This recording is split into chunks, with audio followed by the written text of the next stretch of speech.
Soy Janet Franco, soy bioquímica, residente del segundo año de la residencia de bioquímica clínica, y hoy les voy a preparar mi Ateneo, que preparé por mi rotación en el servicio de hematología del Hospital Ferrando, junto a mis instructoras que son Sofía Langton y Analia Fernández, y este Ateneo se titula Citogenética en leucemia linfocítica crónica. ¿Qué temas vamos a abordar entonces en este Ateneo? Vamos a ver un poco de la ontogenia B para conocer el origen de este linfocito B clonal. Vamos a introducirnos en lo que es la leucemia linfocítica crónica para luego ver la citogenética en el LC, hablando de sus generalidades, de las mutaciones más frecuentes y de cariotipo complejo. Vamos a ver un poquito de lo que es la evolución clonal de estos linfocitos y por último voy a exponer mis conclusiones. Entonces, para arrancar, lo que me pareció prudente a mí es preguntarme de dónde proviene esta célula clonal, o sea, de qué célula original proviene esta célula clonal que va a llevar a la neoplasia o a la generación de la leucemia linfocítica crónica. Desde que se descubrió esta entidad hasta el día de la fecha, se propusieron varias células de origen para esta patología, pero todavía no está del todo descubierto, va avanzando en lo que avanzan las investigaciones, tanto en biología como en citogenética y biología molecular, pero no se conoce muy bien de dónde provienen y les voy a exponer lo que hasta ahora se conoce. Entonces, como todos sabemos, los linfocitos B se originan a partir de una stem cell de médula ósea, ya sea médula ósea en personas grandes o médula ósea fetal o hígado fetal, y va a tener 4 pasos de maduración en donde va a originar un linfocito B maduro que luego va a salir a sangre periférica y va a continuar su maduración en un tejido linfoide secundario, si así lo desea, porque también puede quedar solamente en circulación. Entonces, esta stem cell primero va a producir un linfocito pro-B. De este linfocito pro-B va a haber el primer reordenamiento que es importante para la maduración del linfocito B, que es la recombinación BDJ de las cadenas pesadas de la inmunoglobulina, generando un linfocito pre-B que va a tener un pre-BCR, que es un BCR que no está del todo maduro y va a tener cadenas livianas sustitutas, y este pre-BCR lo que va a hacer es una recombinación BJ de sus cadenas livianas para generar la inmunoglobulina funcional, digamos, IgM. Esta inmunoglobulina IgM va a sufrir una selección en donde a este linfocito inmaduro se le va a presentar autoantígenos del cuerpo y si él autorreacciona a estos autoantígenos va a tener una selección negativa y va a ir a apoptosis, y en el caso de que no reaccione a estos autoantígenos va a continuar con la maduración y va a adquirir, aparte de una inmunoglobulina M, una inmunoglobulina D, y así va a formar el linfocito B maduro que va a salir a sangre periférica. En sangre periférica, este linfocito B maduro puede continuar su vida en sangre periférica, donde puede adquirir o puede ser, sí puede reconocer un antígeno de forma T independiente y formar una célula plasmática de vida corta, o puede entrar a los tejidos linfoides secundarios.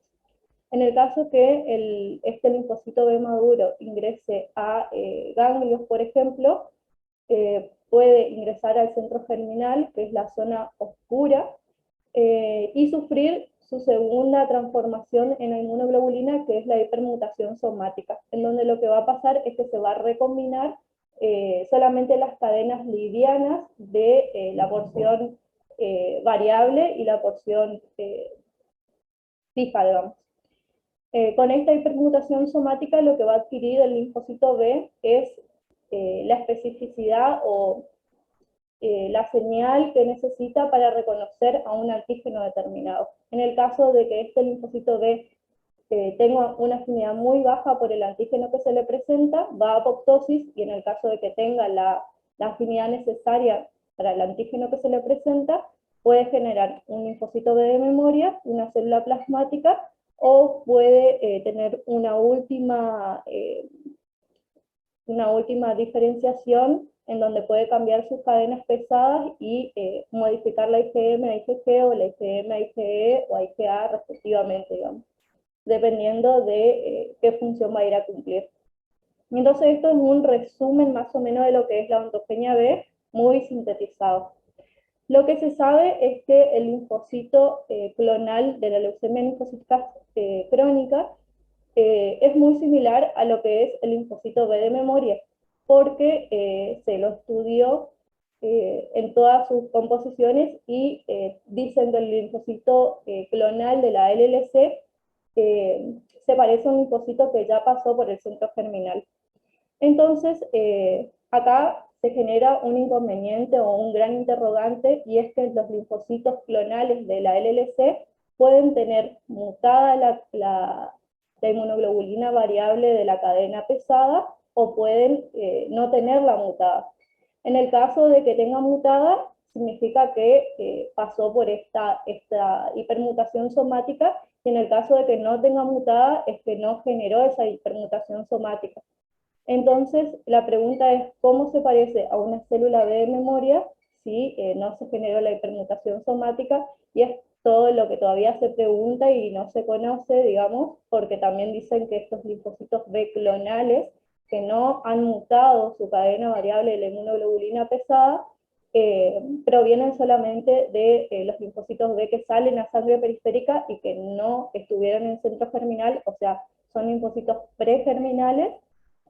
Pero la mayoría de la información va hacia que son todos linfocitos post centro germinal. ¿Y por qué me detengo en explicar esto y por qué para mí me parece importante que hay que saberlo? Es porque acá es un punto clave en el tema del pronóstico de un paciente con LLC. Un paciente que tenga una cadena variable mutada va a tener mejor pronóstico que aquel que tenga la cadena variable pesada de la inmunoglobulina no mutada, ya le confiere un mal pronóstico.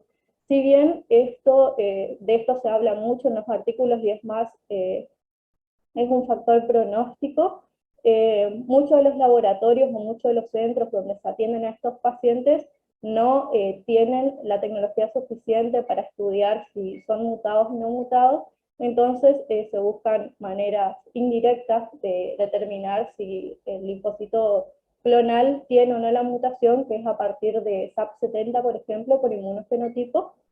Pero bueno, esto se hace por NGS hoy en día, en laboratorios especializados. Entonces, una vez que yo introduje de dónde proviene este linfocito clonal, vamos a ver qué son las LLC.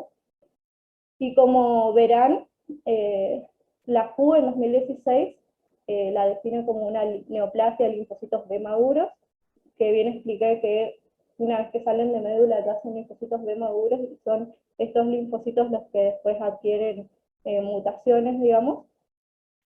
Son más frecuentes en pacientes a partir de 55 años, con una mayor prevalencia en la séptima década de vida.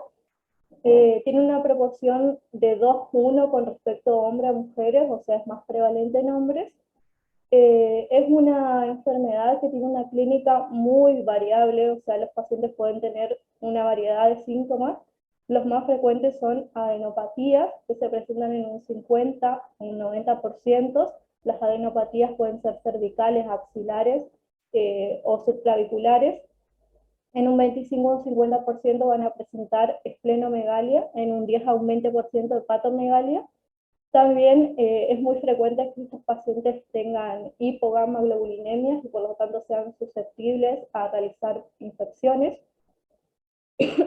Y los síntomas B comunes, que son pérdida de peso, cansancio, fiebre y sudoración nocturna. Si bien hay una amplia variedad de síntomas en lo que es en estos tipos de pacientes, el 70% se lo diagnostica de manera incidental, es decir, se lo diagnostica por un laboratorio de rutina, debido a que este 70% no va a presentar clínicos. ¿Qué vamos a encontrar en el hemograma? Para la sospecha de una LLC, tiene que haber más de 5.000 linfocitos por microlitros de sangre mantenida en 3 meses.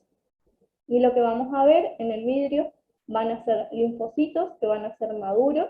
Las características de estos linfocitos es que son linfocitos que tienen escaso citoplasma, que tienen una ligera basofilia y que tienen la cromatina del núcleo en dameros, como lo ven acá.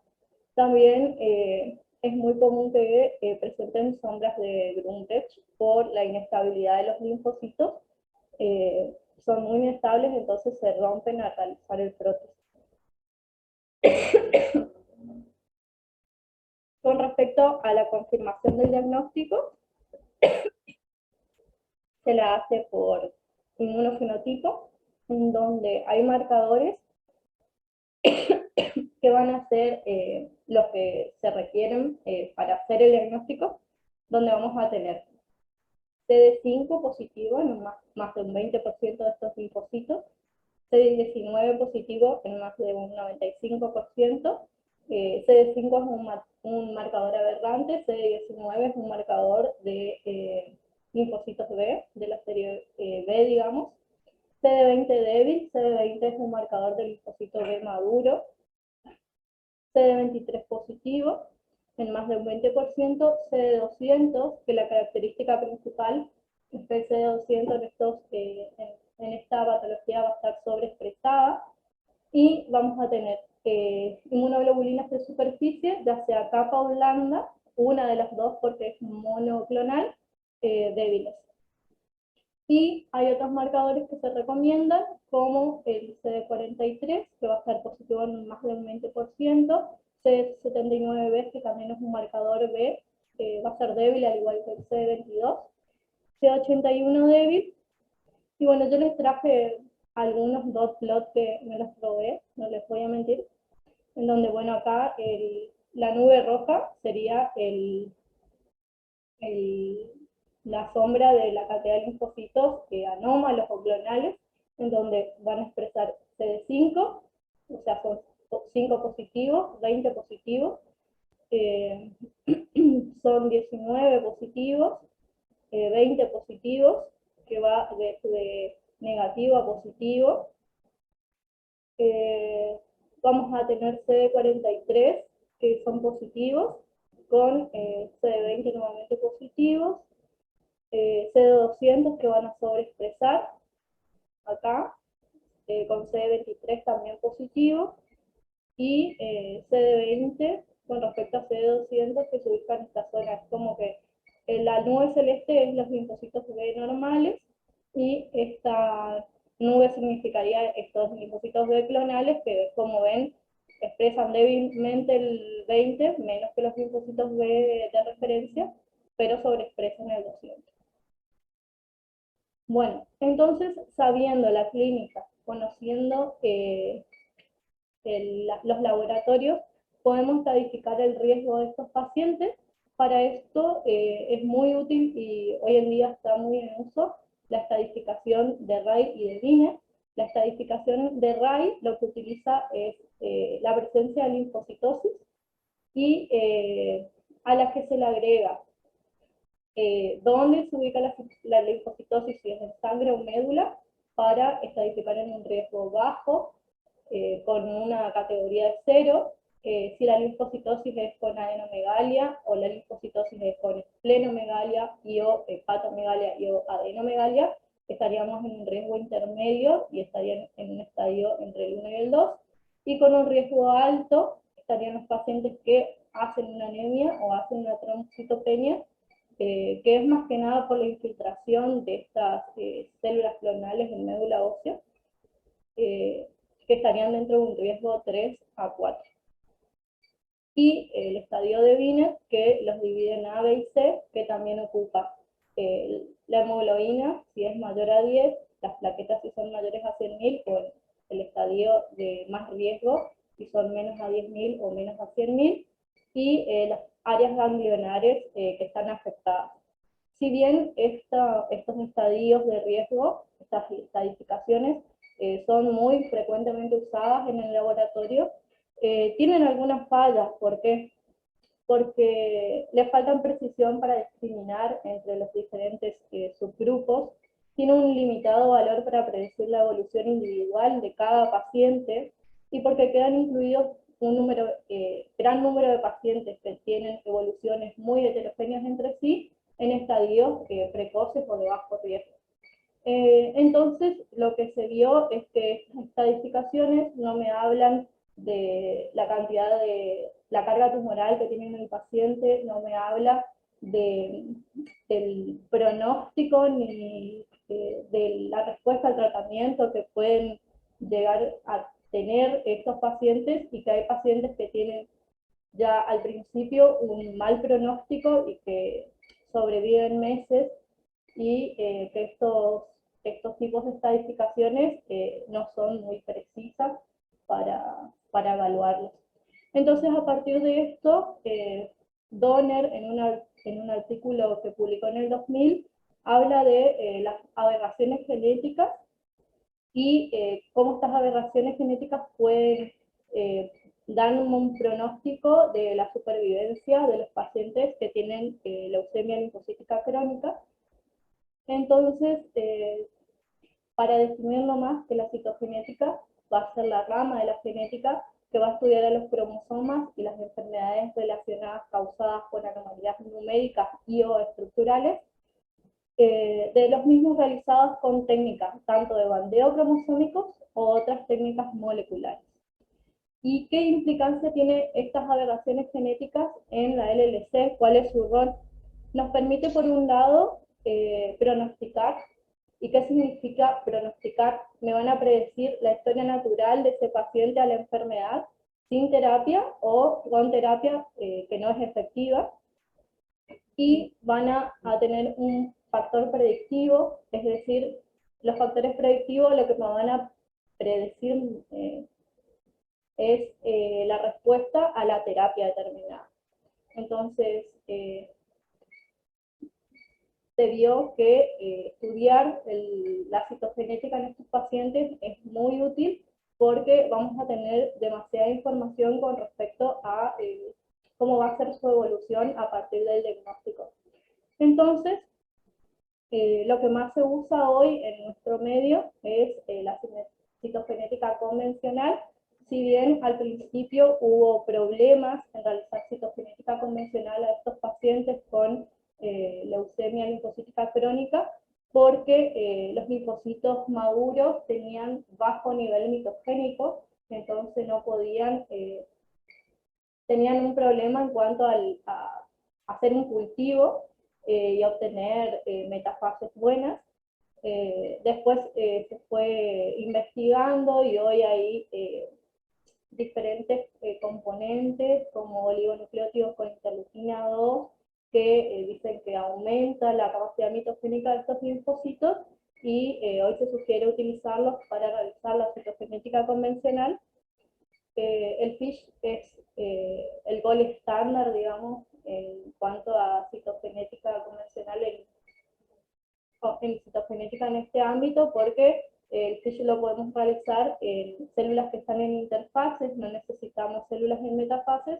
Entonces es el más utilizado. El problema que tiene el FISH es que utiliza sondas que van a ir dirigidas a porciones que nosotros queremos determinar, o sea, van dirigidas a una porción del ADN, y no nos permite tener, como la citogenética convencional, un paneo completo de los genes del paciente, digamos.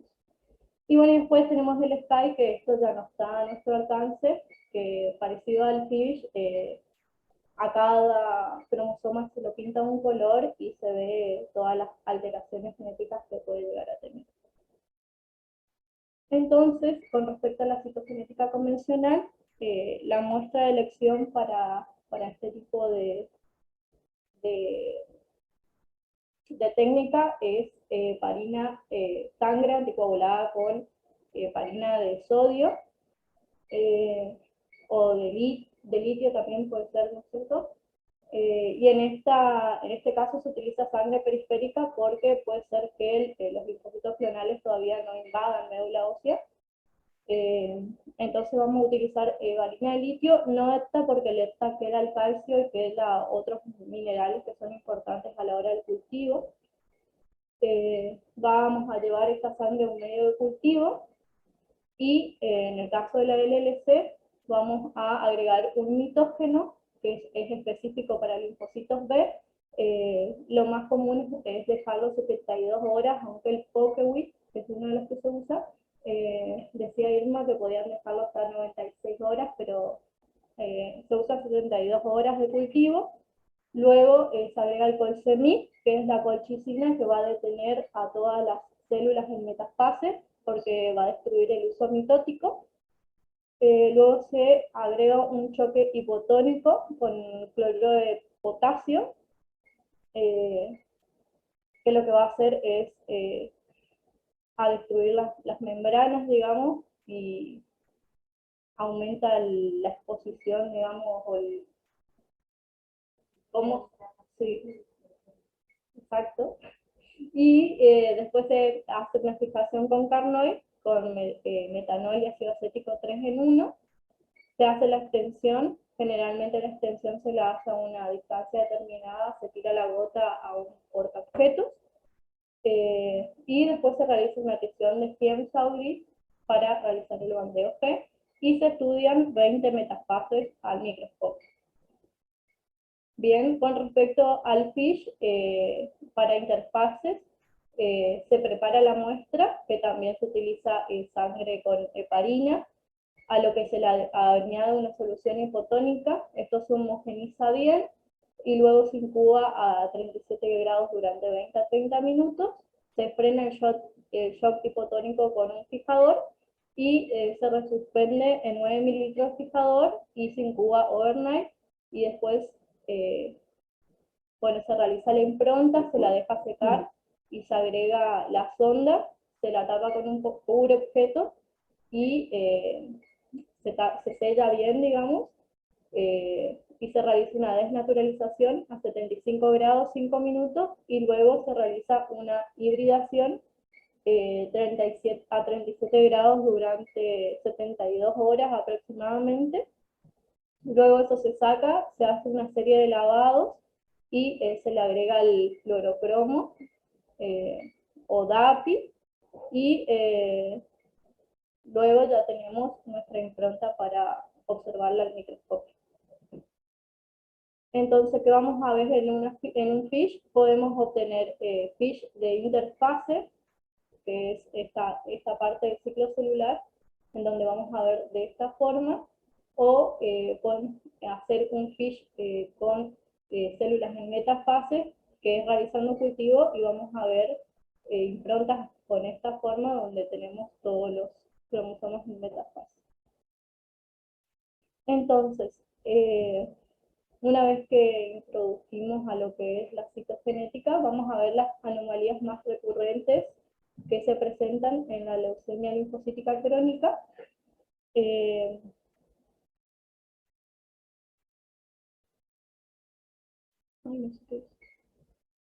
Bueno, Donner en el 2000 presentó una serie de aberraciones citogenéticas que pueden encontrarse en un linfocito B clonal. De todas estas que él presentó, son estas 4 las que se utiliza hoy en día para pronóstico, que son la de lesión del 13Q, la de lesión del 11Q, la trisomía del 12 y la de lesión del 17Q. Y también para pronosticar se usa el cariotipo, si es normal o anormal.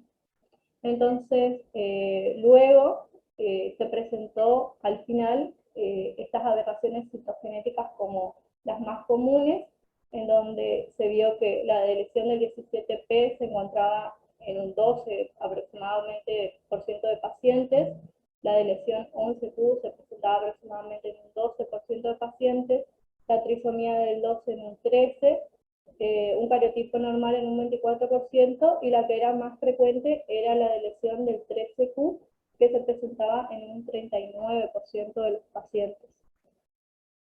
La de lesión del 13Q, que es la más común, tiene una frecuencia del 5 al 15% si realizamos solamente citogenética convencional, y de un 65 o un 60% en los pacientes si realizamos FISH, porque es una sonda que va directamente dirigida a esa porción del cromosoma, entonces tenemos más nivel de detección. Los genes asociados a esta lesión son los microARN 15 y 16 y la proteína del retinoblastoma. Los microARN 15 y 16 están implicados en la regulación de la expresión del BCL2 y el retinoblastoma en el control del ciclo celular. La clínica tiene una morfología típica en estos pacientes y pronóstico favorable si el 13Q es la única alteración que presenta. En el caso de la trisomía del 12, se encuentra en una frecuencia de un 15 a un 28% en estos pacientes. Hay muchos genes asociados, todavía como que está en estudio en cuanto al pronóstico y a la cantidad de genes que están implicados. El más común y el más nombrado es el IP1R, que está implicado en la endocitosis. Estos linfocitos tienen morfología atípica. El inmunofenotipo también va a ser atípico, donde pueden expresarse de 38, entre otros marcadores. Tienen la necesidad de tratamiento a corto plazo, y el pronóstico es intermedio.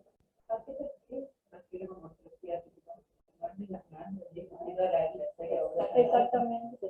Se puede tener cantidad de prelinfo o estos linfocitos. Dice que hay distintos tamaños, son linfocitos un poquito más grandes, linfocitos grandes y plasma. Los linfocitos atípicos de un LLC serían los que están acompañados del preolinfo y otros tipos de linfocitos que no son los linfocitos maduros, chiquitos, que viste que tuvimos dos pacientes en la semana, que uno tenía preolinfos y el otro no. Bueno, sería la morfología típica, sería presentar estos preolinfos que lo acompañan. No, se cuenta como un linfo, sería un linfo atípico de una LLC. Bueno, con respecto a la lesión del 11q22, tiene una frecuencia entre un 5 a un 10% por citogenética y aumenta hasta un 40% en FISH. Los genes asociados a esta lesión van a ser el ATM, que está implicado en la reparación del ADN, y el BIRC3, que va a estar implicado en la activación del NF-kappa-beta. La morfología de estos linfocitos va a ser la típica. Está muy asociado a adenopatías múltiples en los pacientes. Está más relacionado a LLC en individuos más jóvenes y tiene pronóstico adverso. Y en cuanto a la lesión del 17P, es la que menos frecuente es al inicio en el diagnóstico del paciente. La frecuencia va a ser de 4 a 15%. El gen implicado es el TP53, que es un gen supresor de tumores. La morfología también en este caso va a ser atípica, con resistencia a los tratamientos convencionales y con pronóstico adverso y con corta supervivencia, digamos. Entonces, para hablar un poquito de cada uno de estas anomalías, el TP53 dijimos que es el que más, el que tiene un pronóstico adverso y poca supervivencia. El TP53 está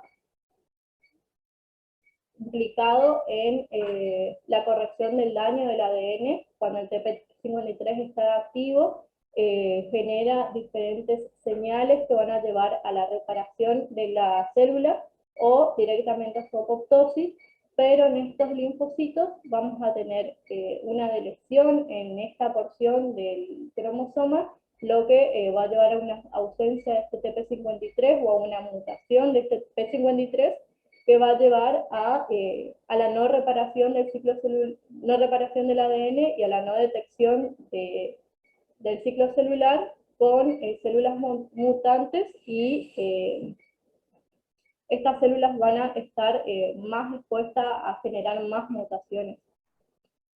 Entonces, este TP53 que va a estar mutado o delecionado se relaciona con las otras anomalías cromosómicas que tenemos presentes en la leucemia linfocítica crónica, como por ejemplo, hay una proteína que se llama MDM2, que lo va a regular al P53, y si está sobreexpresada, lo va a eliminar al P53, y esta proteína se ve aumentada cuando hay trisomía del 12, por ejemplo. Otro gen que regula el P53 es el ATM, que es el que está delecionado en la deleción 11q, o sea, o está mutado o eliminado en la LLC, entonces va a llevar a un más alto riesgo. También se relaciona con microRNs 34, que vamos a ver que va a estar implicado en las mutaciones de los microRNs 15 y 16, lo que va a llevar también a inhibir la apoptosis y a generar más proliferación de estos genes mutantes, y así es como que cada una de las otras mutaciones va a contribuir a que este P53, si no está mutado, sea anómalo.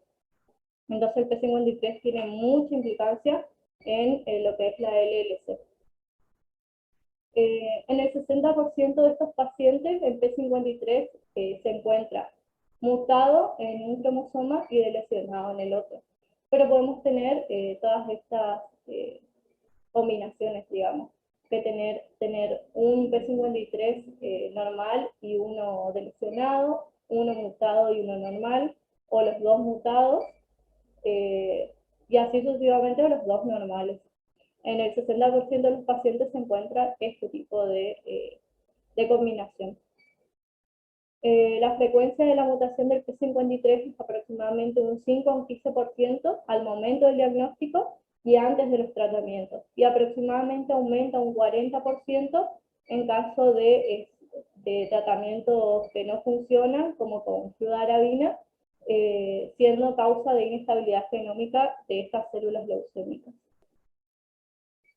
Entonces, acá intenté poner un cromosoma 17 delecionado en la porción, en la P, digamos, en el brazo P, y este es un FISH donde vamos a tener el rojo, la sonda roja va a marcar el locus del gen P53, y la sonda verde va a marcar la presencia o no del cromosoma 17.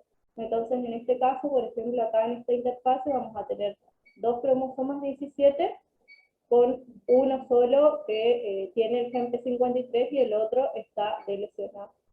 En esta metafase están los dos cromosomas con los dos P53, en este caso no hay deleción.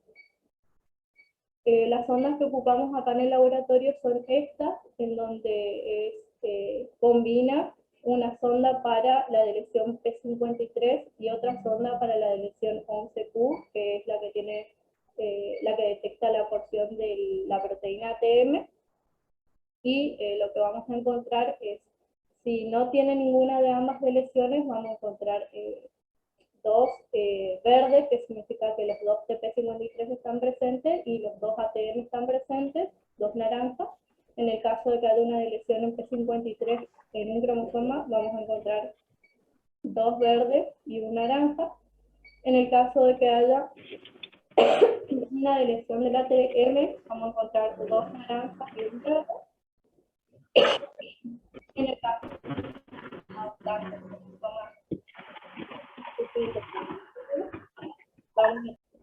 entonces, utilizando esta sonda, esta combinación de sondas podemos ver tanto la lesión del 17 como del 11, 17P como del 11Q. Entonces yo saqué una fotito de un TP53 que hicimos en el laboratorio, en donde, bueno, se ve que en algunas interfaces vamos a tener dos TP53 y ahí en estas dos de arriba tenemos un solo cromosoma y el otro está delecionado. No se ve muy linda mi foto, pero bueno, le quería presentar que sí lo hacemos.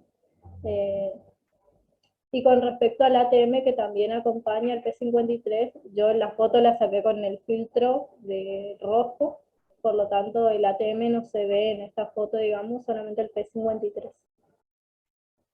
Con respecto a la supervivencia, como ya estaba hablando, el P53 es el de peor pronóstico, en donde, bueno, se hizo un estudio dependiendo de qué porcentaje de mutación tenían los pacientes, de cómo era la supervivencia, y se vio que aquellos que tienen menos mutación van a tener mejor sobrevida que aquellos que adquieren más mutaciones, digamos, como se muestra acá. Fíjense que del 5 al 20% tienen una sobrevida más larga que aquellos que, por ejemplo, tengan más del 80% de mutación en P53. Y también se vio que con fluorabina, ciclofosfamina y con fluorabina, ciclofosfamida y rituximab, también cambia la sobrevida en cuanto a los pacientes que están tratados con estos dos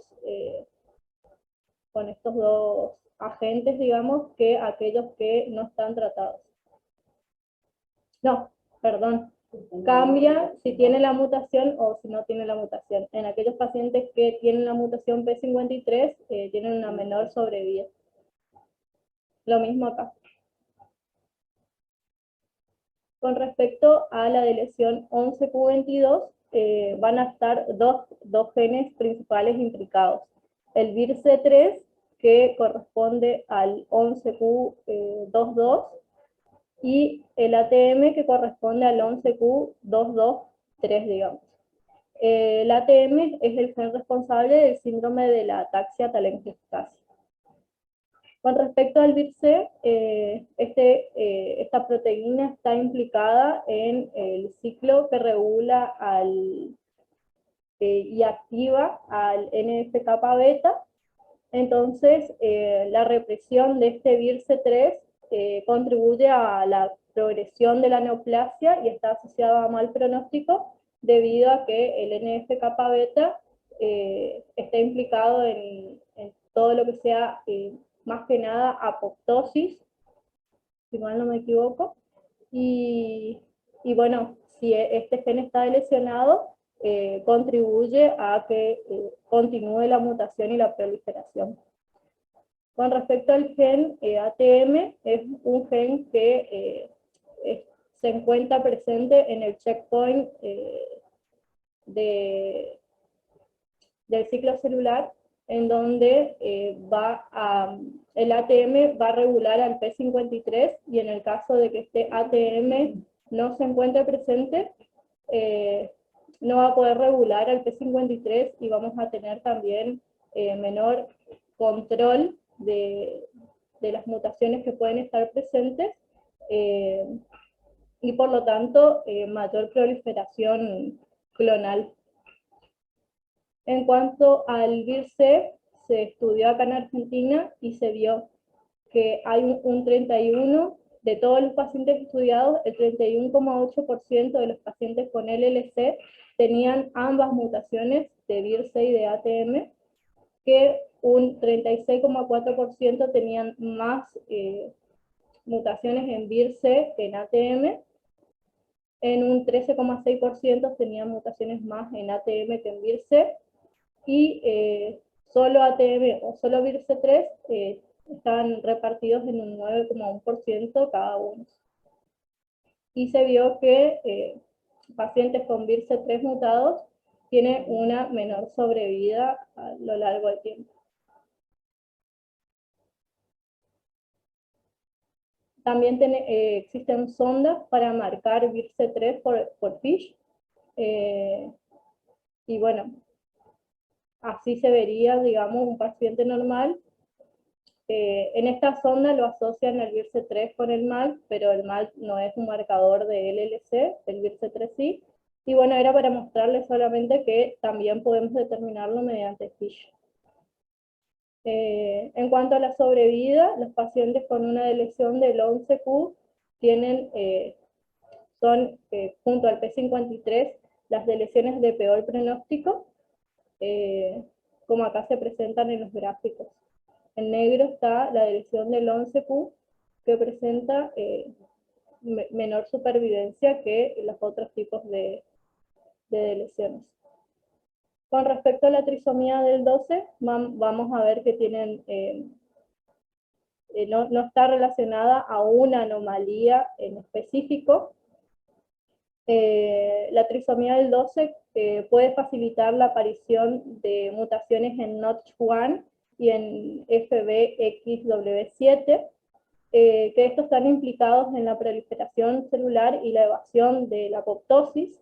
Entonces, vamos a tener pacientes que, si tienen la trisomía del 12, van a tener un pronóstico intermedio, en donde todavía no se sabe qué tanto afecta la trisomía del 12 a estos pacientes, pero sí se vio que son pacientes que a largo plazo van a necesitar tratamientos, que sí responden a los tratamientos convencionales, digamos.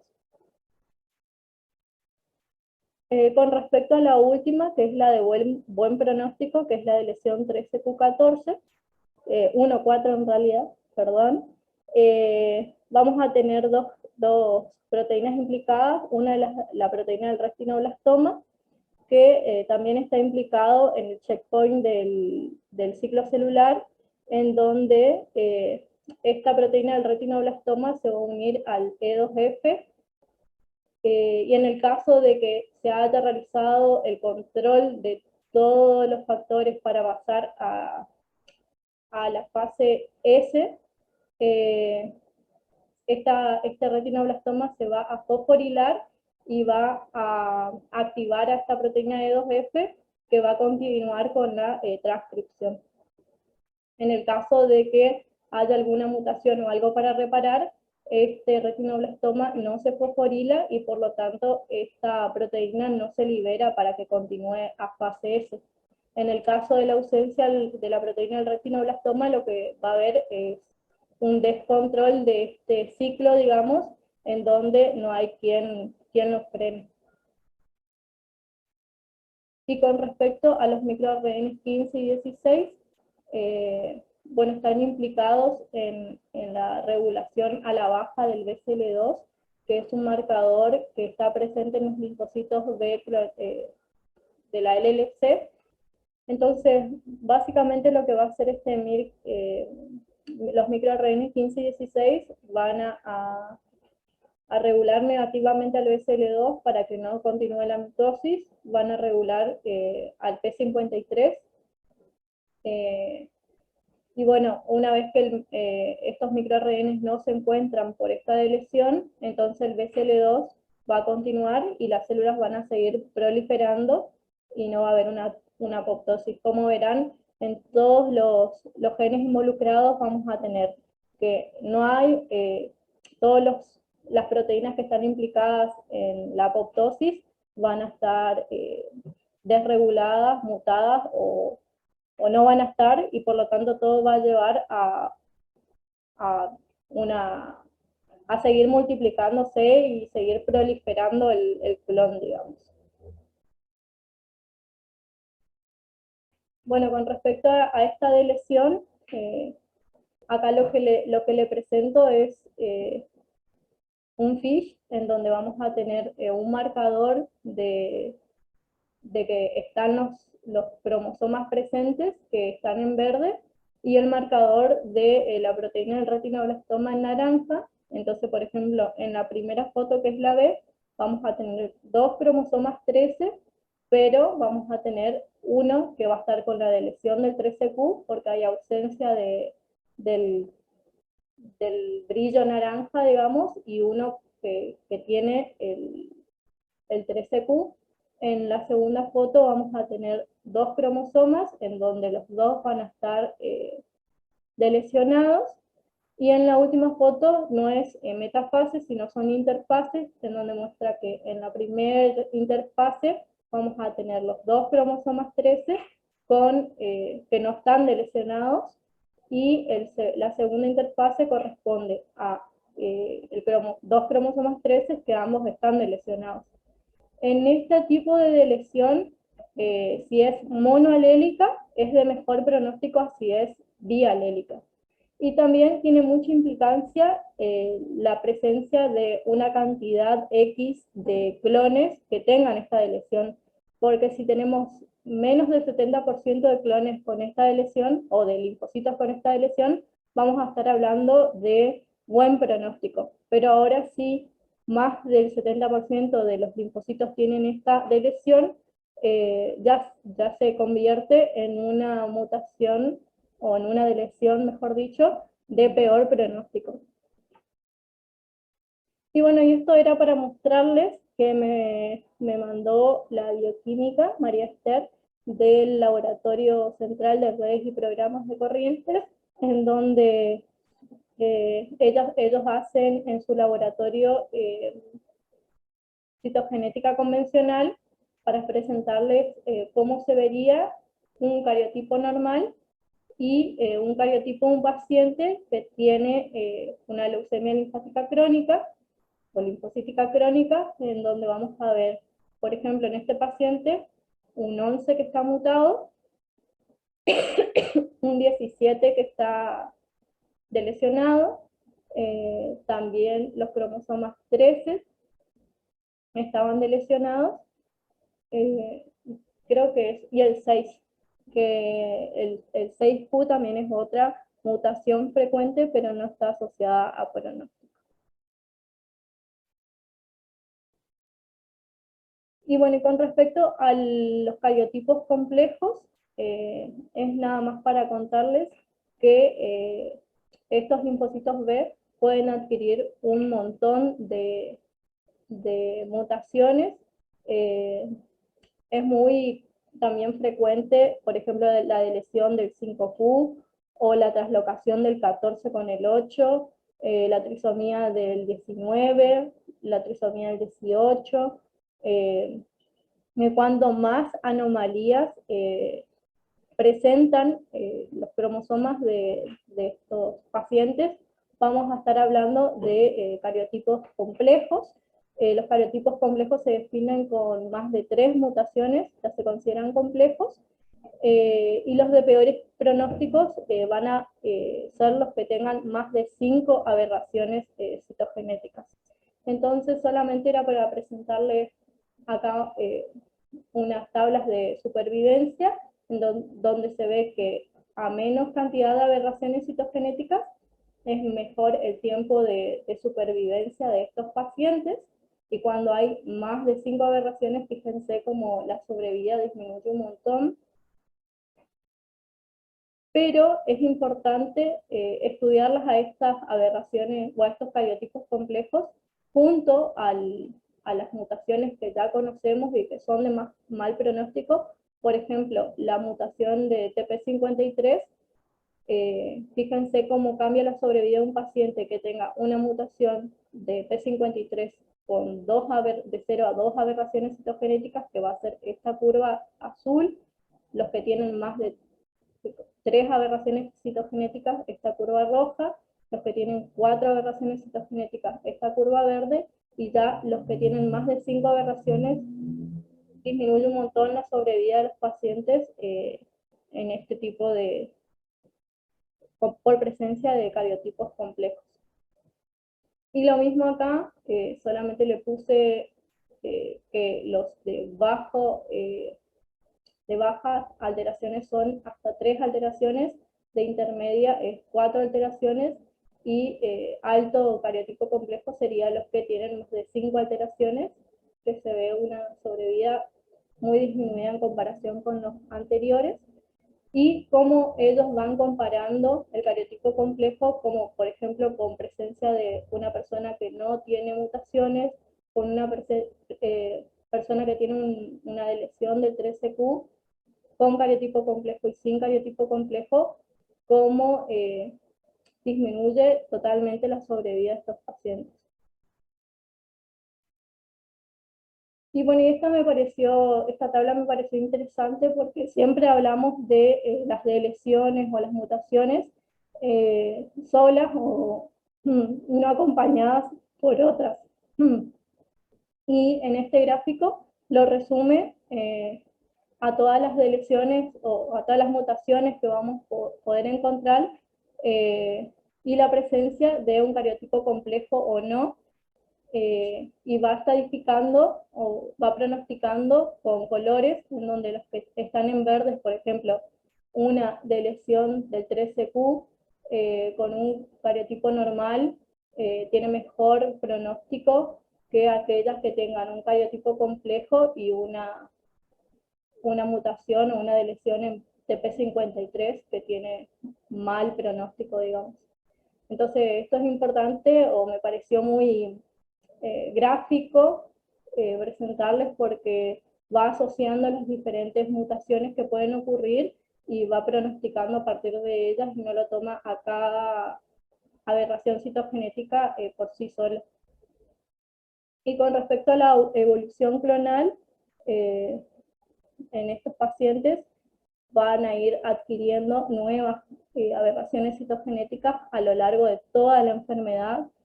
Entonces es importante que se los sigan a estos pacientes, cada tanto se le haga una citogenética, debido a que pueden ir adquiriendo mutaciones que son de peor pronóstico y no solo me va a ayudar a pronosticar, sino también a predecir la respuesta a estos tratamientos, porque puede empezar con un clon que no tenga, por ejemplo, o exprese muy poco TP53, pero que a lo largo del tiempo adquiera una cantidad de TP53 suficiente como para hacer resistencia a los tratamientos, y así, con respecto a todo, digamos, van adquiriendo mutaciones y va cambiando tanto el pronóstico como la respuesta a los tratamientos, y estos clones de LLC son muy susceptibles a realizar este tipo de evolución clonal.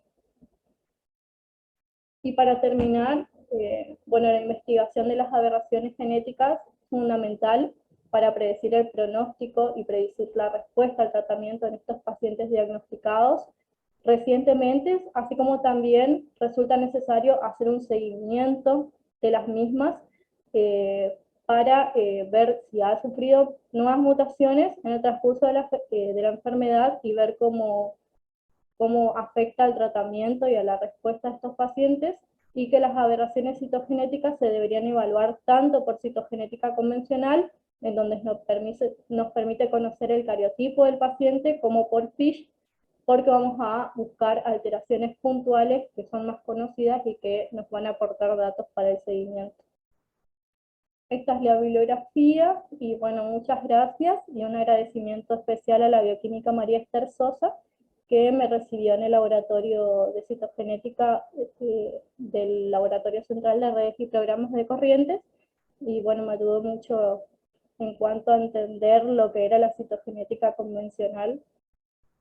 Así que, bueno, si alguien tiene alguna pregunta, y perdón por todos los problemas de Zoom, y agradecerles a mis instructoras por toda la paciencia del mundo. Y bueno, espero que se haya entendido y espero que les haya gustado. Así que estamos abiertos a las preguntas.